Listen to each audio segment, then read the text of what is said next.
Hi, everyone. I'm Anna Jaramillo from the Moneris Mosaic program team, and I'm joined today by the wonderful Sabrina Cioffi, Director of Product Shared Services at Moneris. Thank you for having me, Anna. I'm really excited for this. All right, Sabrina. So let's get to know you a little bit better. Can you take us back and walk us through some of your background and the journey that has taken you to the role that you hold today? Great question, and I'm probably going to date myself a little here. However, I do embrace the time and journey that it's taken to build me up to where I am today. I started in the call center as an authorization agent, and to be honest, I had no intention of being here longer than to get me through school. However, there was an instant attraction and curiosity of payments and how things worked in the acquiring space, and really odd to say, but I felt at home with the people I worked with. I then quickly moved into various senior roles and worked my way into a manager role in the major merchant call center, or the national call center at that time. I then felt I conquered the customer space and wanted to step into more of an enterprise role, where I found something within the project management office, which I held for about 14 years. It was amazing. It was a very amazing experience, and I was able to obtain the exposure to every business team across the organization, and that's where I gained most of my industry knowledge.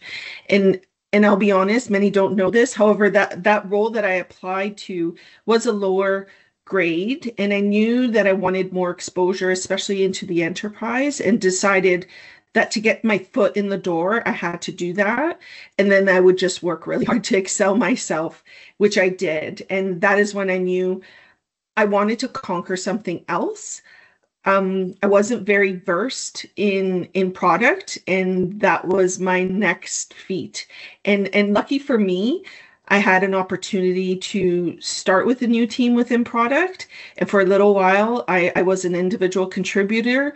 And then 9 years later, I'm so happy that I was ambitious enough to step out of my comfort zone, because I went from that individual contributor to scaling a team of 5 team members then to now a functioning product operations team in the organization, with a product delivery center of excellence and 4 shared services teams with approximately 40 team members.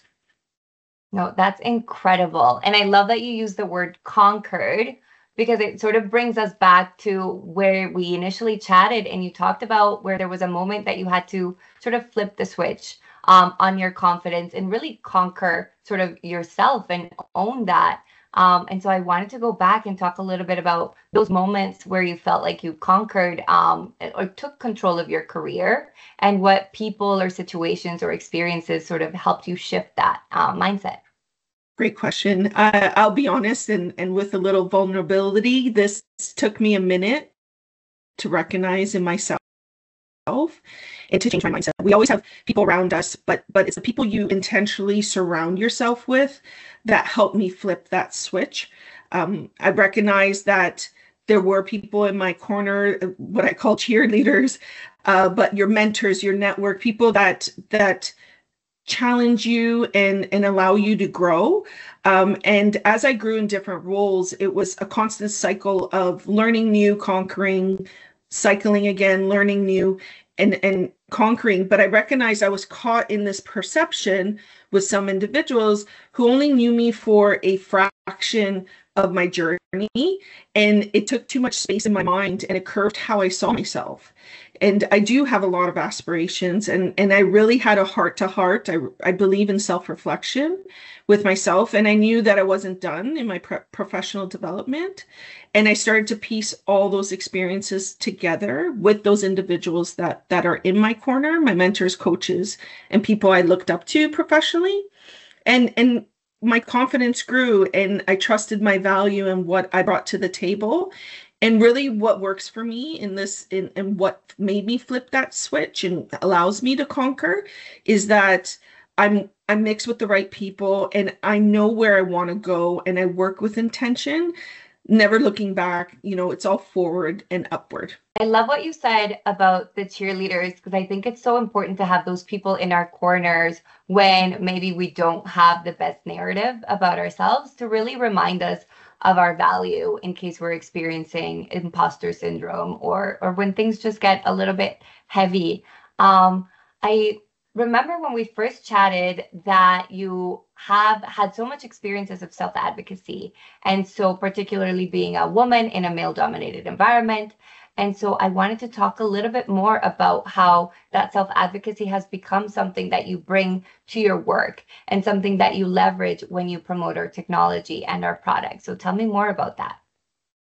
I do take this back to my early days in my childhood. I grew up, for the most part, in a traditional Italian household. Both my parents immigrants, and life for them was about working and family.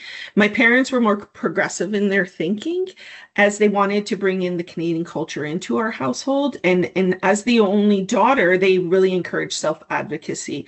I could do anything and everything and use my voice type of mentality. Whatever I put my mind towards, go for it.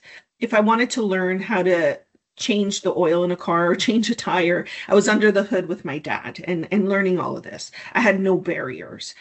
I also grew up with two brothers, and they taught me how to be mentally tough and to have a thick skin. And with them is really where I learned to use my voice. Now let's fast forward to being a working woman and leader in tech. And all my early day lessons are now allowing me to be that leader. I am constantly working at it though, and constantly evolving.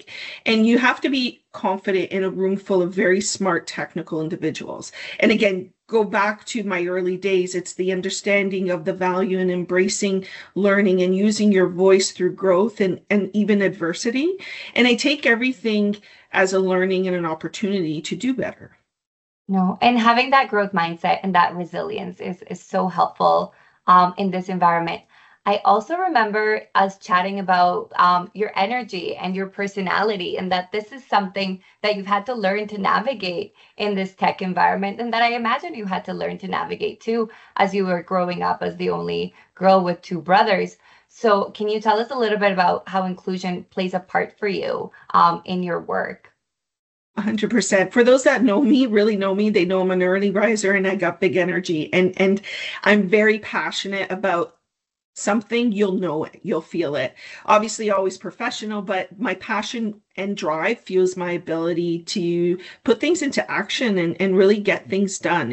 If someone, and I'm joking, but if someone does say to me like, Sabrina, your energy's a little too much, I'll let them know, like, come chat with me after 3 then, when the energy kind of fizzles out, but always open to a conversation. I've never had an issue with inclusion or how my big energy comes into play. Actually, I'm always my authentic self. I'm honest, I'm transparent, I'm positive, and I have been told a number of times that it is something that people actually find contagious. So I take that with some big value for sure.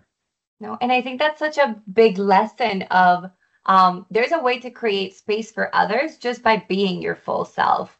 And so I love that you shared that, because sometimes it's that allows people, or that gives people permission to show up as their authentic selves as well. So as someone that's had such an amazing experience of personal growth, and you've achieved career success in your current role as a director, what are some things that you have done to empower other women and other people that might want a career similar to yours? Or what about advice for leaders and people in a position of power and influence? I encourage other women to push themselves, to really reflect and understand what they want and where they want to go, and work with intent to get there. I also encourage building a network. I share, and I believe building up a network is really important. And I do share tips on how to do this. A lot of individuals don't know how to even take that initial step to do that. And so I'm always open and supportive if someone reaches out and asks me to mentor them. I participate in a number of mentor programs, and I also give feedback. And I'm always asking people if they're open for feedback and see where it goes. But I'm also open for feedback, because I think having that growth mindset, you have to have a two-way communication. And I think having that feedback it just continues our growth.